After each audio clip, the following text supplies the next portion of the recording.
दोस्तों नमस्कार। Colonel Ajay CO Ajay Astro Money Group First Global Astro Finance digital channel से आपसे मुखातिब होता हूं। आज सोमवार 21 अक्टूबर सन 2024। दोस्तों, चने व काबली चने पर जब भाव बहुत नीचे अवस्था पे थे, कोई खरीद नहीं रहा था, कोई पूछ नहीं रहा था, उस वक्त हमने आपको तेजी का अग्रिम अनुमान दिया था और उसके बाद तो इतिहास बना कि चने और काबली चने ने शानदार तेजी दिखाई। दोस्तों, साथ साथ ऊपरी स्तरों पर जब चने के भाव 8,000 रुपये के आसपास ट्रेड कर रहे थे, हमने ऊपरी स्तरों पर आपको संकेत भी दिए थे कि समय पे मुनाफा वसूल करना बहुत लाजमी होता है, ज़रूरी होता है।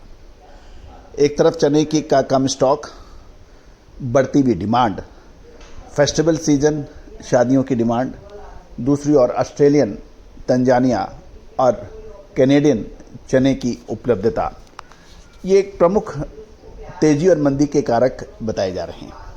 लेकिन महत्वपूर्ण ये है कि क्या होने की संभावना है, वो एक प्रश्न चिन्ह है।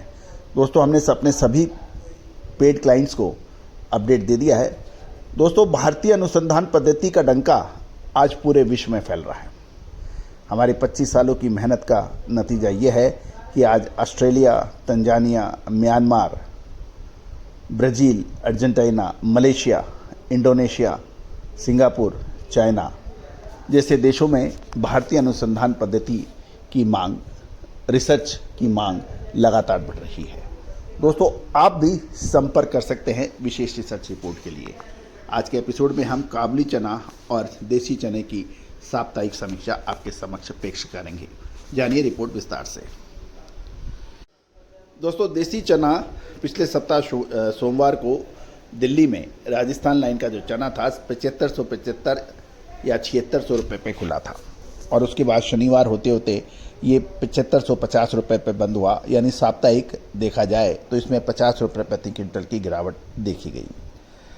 इसका प्रमुख कारण ये बताया जा रहा है कि चना दाल व बेसन की मांग कम होने से इसके भाव घटे और 7500-7600 रुपये पर बड़े खरीदार दूर हो गए। निचले स्तरों पर खरीदारी निकलने और भाव सुधरने के बावजूद चना सप्ताह के दौरान गिरावट के साथ बंद हुआ। अब महत्वपूर्ण बिंदु यह है कि दक्षिण के कुछ राज्यों में बारिश होने के कारण चने की बिजाई में विलंब या देरी हो रही है।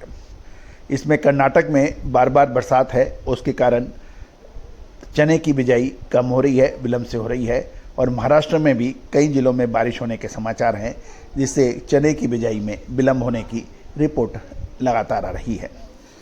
दूसरी ओर यदि मौजूदा स्टॉक देखा जाए और डिमांड देखी जाए, क्योंकि नवंबर महीने में लगभग 45 लाख शादियां हैं, दूसरी ओर दिवाली बिल्कुल 15 दिन दूर है, इन सब को देखते हुए चने का फंडामेंटल मजबूत दिख आ रहा है।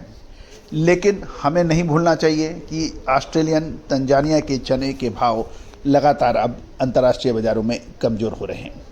देश में जैसे हमने आपको अपडेट किया है कि चने का मौजूदा स्टॉक कम है तथा नया चना आने तक मांग की सप्लाई पूर्ति करने के लिए हमें विदेशी बाजार के चने पर ही निर्भर रहना पड़ेगा।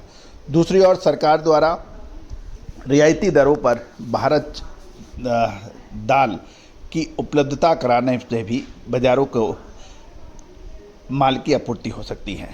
लेकिन ये ध्यान देने वाली बात है कि ऑस्ट्रेलियन चने के भाव धीरे धीरे घट रहे हैं और फॉरवर्ड के सौदे सस्ते दामों में होने के समाचार मिल रहे हैं। जनवरी शिपमेंट ऑस्ट्रेलियन चना अब $750 आ गया है और यदि आप $750 को इंडियन करेंसी में देखें तो ये 6550 रुपये प्रति क्विंटल बताया जा रहा है। दूसरी ओर कुछ एक्सपोर्टर से बात करने पे ये भी पता लग रहा है कि नवंबर महीने में देसी चने के भाव $760 भी कुछ जगह कोट हुए हैं नवंबर महीने के। जहाँ तक ऑस्ट्रेलिया चने से घरेलू डिमांड की सप्लाई और उसकी पूरी होना, तो ये तो मुश्किल है, क्योंकि इतनी बड़ी सप्लाई ऑस्ट्रेलिया से कब आई और कब लोगों में डिस्ट्रीब्यूट हुई बाज़ारों में, ये प्रश्न चिन्ह है। लेकिन फॉरवर्ड के यानी के जो सौदे हैं वो कम भाव होने से बाज़ार का सेंटीमेंट जो है वो प्रभावित हो सकता है। दूसरी ओर देश में मटर का रिकॉर्ड स्टॉक और मटर के लगातार आयात रहने से भी चने की मांग के ऊपर इफेक्ट आ रहा है। बेसन बनाने के लिए सस्ते मटर का काफ़ी तेज़ी से इस्तेमाल होने के समाचार मिल रहे हैं। भारत सरकार चना दाल और साबुत चना सस्ते दामों पर बाज़ारों में लाने के लिए बिल्कुल तैयार है। चने में फ़िलहाल तेजी मंदी का कारण डिमांड और सप्लाई माना जाता है, लेकिन प्रश्न ये है कि आज से लगभग 5.5-6 महीने पहले चने का जो स्टॉक है वो बड़ा नहीं है, क्योंकि चने की फसल फरवरी मार्च में आएगी। उस वक्त भी फसल इतनी थी, डिमांड में कोई बहुत बड़ा कोई परिवर्तन नहीं है, आबादी कोई बढ़ घट नहीं गई। तो जो 5400-5500 रुपये का चना था वो 8000 कैसे पहुंचा? काबुली चने में 2 महीने में ही इतनी ज़बरदस्त तेजी कैसे बन गई? दोस्तों, इसका उत्तर तो सिर्फ भारतीय अनुसंधान पद्धति के पास है, क्योंकि डिमांड और सप्लाई परिवर्तित नहीं होती है, क्योंकि जो आपका स्टॉक है वो चेंज नहीं होता है। डिमांड जो आपकी पॉपुलेशन है, जनसंख्या है, उसमें कोई परिवर्तन नहीं होता है। ये ज़रूर है, त्यौहार होने पर कुछ बढ़ जाता है, शादी होने पे बढ़ जाता है, लेकिन मल मास लगने से पहले शादियां थी, डिमांड थी, त्यौहार थे, क्योंकि हिंदुस्तान के अंदर तो हर महीने कोई ना कोई त्यौहार लगातार होता है। तो दोस्तों, चने की विशेष तेजी मंदी के लिए रिपोर्ट के लिए, विशेष रिसर्च रिपोर्ट के लिए आप संपर्क करें, नंबर स्क्रीन पे दिया हुआ है। अब हम शो के दूसरे पार्ट में हम काबुली चने के ऊपर अपडेट करेंगे।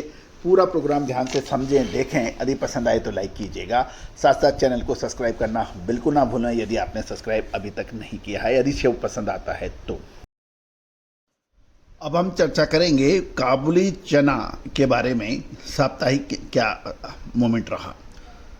यदि हम सप्ताह के दौरान देखें तो सोमवार को इंदौर बेंचमार्क में काबुली चना 40-42 काउंट का 15,700 रुपये के ओपनिंग भाव थे, और शनिवार शाम यदि काबुली चने के कंटेनर के भाव 15,300 रुपये पे बंद होने के समाचार मिले, तो लगभग 400 रुपये की गिरावट डिमांड कम होने की वजह से बताई गई। अब महत्वपूर्ण बिंदु यह है कि दिवाली का फेस्टिवल सीजन है, शादियों का सीजन है, उसके बाद भी डिमांड कम क्यों है? काबुली चने के दामों में गिरावट का रुख जारी है। काबुली की चने की डिमांड यानी ग्राहकी कमजोर बताई जा रही है, लेकिन सप्लाई पूरी है। काबुली चने की त्योहारी मांग भी इस वर्ष से उम्मीद कम नजर आ रही है। दूसरी ओर चने की, देसी चने और काबुली चने का बुआई का समय शुरू हो चुका है, लेकिन कुछ इलाकों में बरसात से काबुली चने की बिजाई भी देसी चने की बिजाई के समान डिले यानी देरी से हो सकती है। विशेषकर इंदौर के आसपास के क्षेत्रों में अभी भी बारिश की आशंका बताई जा रही है, और निमाड़ क्षेत्र में भी बारिश के बाद बुआई में देरी होनी संभव है। लेकिन ये भी ध्यान देने वाली बात है, यदि बुआई देर से होगी तो अगली फसल बाजार में देर से आएगी। दूसरी ओर नवंबर-दिसंबर में शादियों का सीजन में मांग में सुधार होने की उम्मीद व्यापारी लगाते हैं।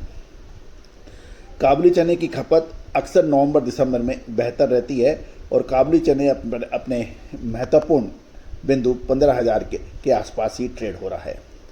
यदि हम काबुली चने की बुआई और मौसम पे रखें नज़र, तो आगे 1 या 2 सप्ताह काबुली चने में सीमित व्यापार होने की प्रबल संभावनाएं बन रही हैं। दोस्तों, अक्सर कहा जाता है कि किसी भी कमोडिटी को यदि आपको आकलन करना है, उसको समझना है, तो आप उपलब्ध स्टॉक, डिमांड के ऊपर तो आप नज़र रखेंगे। ये एक बेसिक मैक्रो फैक्टर है इकोनॉमिक्स का। लेकिन माइक्रो फैक्टर महत्वपूर्ण जो होता है वो छोटी या अल्प अवधि के लिए, वो अक्सर कहा जाता है कि भाव ही राजा हैं, भाव किंग हैं। एक कमोडिटी किसी भाव पर आकर अच्छी लगने लगती है, और वही कमोडिटी एक भाव पर जब असीमित भाव रेट बढ़ जाते हैं तो वही कमोडिटी आपको अच्छी नहीं लगती है। उदाहरण के लिए समझें, यदि एक ज़मीन 10,000 रुपये मीटर है और उस ज़मीन के भाव अचानक 2 से 3 महीने में बढ़कर वो 20 या 22,000 हो जाते हैं, तो जिसको 10,000 पे अच्छी लग रही है, उसको 20,000 22,000 में वही ज़मीन अच्छी नहीं लगेगी, क्योंकि उसका इंसेंट्रिक वैल्यू जो है वो उससे अधिक हो जाता है, रिस्क बढ़ जाता है, और उसको मुनाफे की जो प्रोबेबिलिटी है वो कम हो जाती है। दोस्तों इंसेंट्रिक वैल्यू के ऊपर बहुत विशेष बुक्स लिखी गई है, आप चाहें तो मुझसे संपर्क करें, मैं आपको इसके ऊपर अपडेट भी दे सकता हूं। लेकिन ये तो निश्चित है, चाहे वो स्टॉक हो, कमोडिटीज हो, करेंसीज हो या फिर रियल एस्टेट हो, आपको इंसेंट्रिक वैल्यू तो निकालनी ही पड़ेगी। डिमांड एंड सप्लाई का सीधा संबंध इंसेंट्रिक वैल्यू पर होता है। यदि उससे अधिक है तो डिमांड कम हो जाएगी, उससे वैल्यू से इंसेंट्रिक वैल्यू से कम बाजार के भाव हैं तो डिमांड बढ़ जाएगी, और इंसेंट्रिक वैल्यू से भाव जितने प्रतिशत अधिक होंगे उतनी ही प्रतिशत डिमांड घटेगी। ये एक इकोनॉमिक्स का, अर्थशास्त्र का एक सिंपल और सबसे बड़ा फंडामेंटल रिसर्च का एक बिंदु है। अब पॉइंट ये है कि इंसेंट्रिक वैल्यू निकालें कैसे, समझें कैसे। दोस्तों हमारे आगामी एपिसोड पे इसके ऊपर भी हम चर्चा करेंगे। फंडामेंटल एनालिसिस की कुछ विशेष बातें हम आपको अपने हर एपिसोड में कुछ ना कुछ देने का प्रयास करेंगे। दोस्तों हमारे चैनल को से बहुत से लोगों को बड़ी परेशानियां हो रही हैं, क्योंकि अभी तक रिसर्च का काम, अनुसंधान का काम सिर्फ भाव देने तक सीमित था। पत्र पत्रिकाएं तेजी आने के बाद तेजी की रिपोर्टिंग कर देती थी, भाव देने वाले तेजी आने के बाद तेजी के कारण गिना देते थे। अब दर्शक ये मांगता है आगे क्या होगा नवंबर दिसंबर में।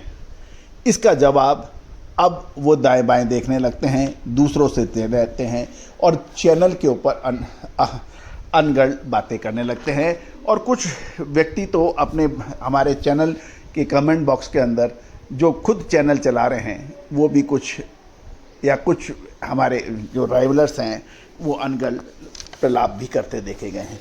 तो दोस्तों जितना कुछ लोगों का विरोध होगा, लेकिन दो लोगों का विरोध है तो 98 लोगों का समर्थन है। तो हम 98 लोगों के ऊपर 98% लोगों की तरफ हम अधिक ध्यान देते हैं, 2% लोगों की तरफ बिल्कुल ध्यान नहीं देते। दोस्तों कोई भी चैनल या कोई भी ऑर्गेनाइजेशन तब चलता है जब आप सब सहयोग करते हैं। विदाउट सहयोग राशि, विदाउट सहयोग कोई भी चैनल या नहीं चल सकता है। और मुझे बताते हुए बड़ा हर्ष और खुशी होती है, आपका चैनल आज 1,42,00,000 व्यू वाला चैनल है, 1,95,00,000 सब्सक्राइबर वाला चैनल है। तो दोस्तों आपका अपना चैनल इसी तरह से आगे बढ़ता रहे, आपके सहयोग की आशा में। Colonel Ajay, all the very best, good luck, happy trading.